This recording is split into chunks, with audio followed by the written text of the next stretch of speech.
کھجور کے اوپر انتہائی خاص اور طاقتور وظیفہ، اور یہ وہی عمل ہے جس کو کرنے سے 10 سال سے بھی بے اولاد حضرات کو اولاد کی خوشی ملتی ہے۔ سورہ کوثر کا عمل کھجور کے اوپر اسی طرح کرنا ہے جس طرح سے آپ کے ساتھ شیئر کیا جانے والا ہے۔ یہ عمل آپ نے صرف 3 دن لگاتار کرنا ہے۔ انشاءاللہ تعالی آنے والے چند دنوں کے اندر ہی آپ کو اولاد کی خوشی ضرور نصیب ہوگی۔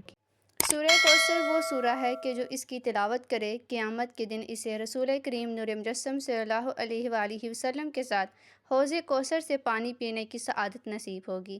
یہ سورہ اس وقت نازل ہوئی جب رسول کریم نور مجسم صلی اللہ علیہ وآلہ وسلم کے بیٹے حضرت ابراہیم رضی اللہ تعالیٰ عنہ کا انتقال ہو گیا تھا۔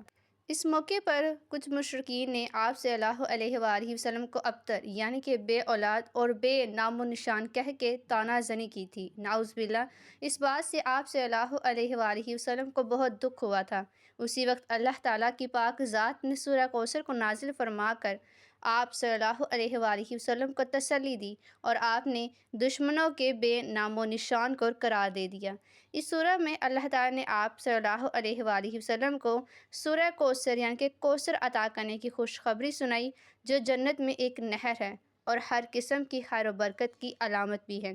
اس طرح سورہ کوثر آپ صلی اللہ علیہ وآلہ وسلم کی دلجوئی کے لیے نازل کی گئی اور اس میں مخالفین کا رد بھی کیا گیا۔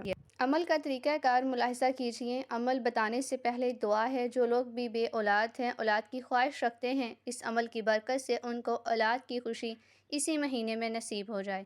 عمل کو کرنے سے پہلے میرے چینل کو سبسکرائب کر کے کامنٹ میں آمین ضرور لکھیں۔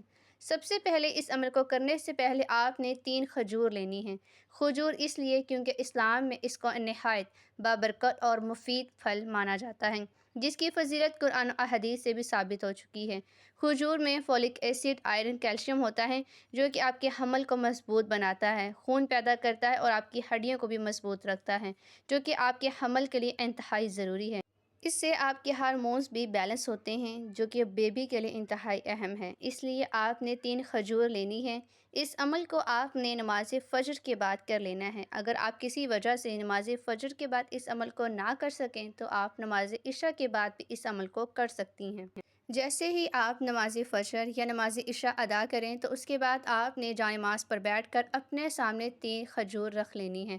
اولاد کے لیے آپ نے خاص نیت کرنی ہے۔ جیسے آپ نماز کی نیت کرتے ہیں ویسے آپ نے خالص ہو کر اولاد کے لیے نیت کرنی ہے اور اس کے بعد آپ نے اس عمل کو شروع کر دینا ہے۔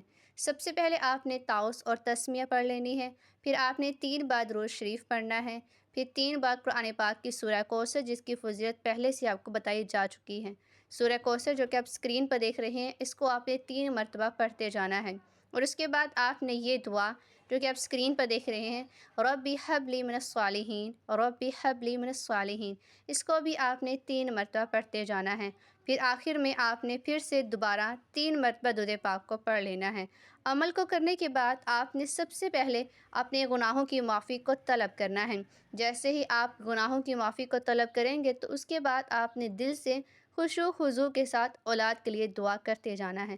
اس عمل کو آپ نے 3 دن لگاتار اسی طرح کرنا ہے جیسے آپ کے ساتھ شیئر کیا گیا ہے، اور جیسے آپ یہ عمل کر لیں اور دعا کر لیں تو اس کے بعد تینوں کھجوروں کو آپ نے خالص نیت کر کے دعا کر یقین کامل کے ساتھ کھا لینا ہے۔ کھجور کی فضیلت قرآن سے بھی ثابت ہے، جیسے کہ حضرت مریم علیہ السلام کے واقعے سے یہ ثابت ہو جاتا ہے۔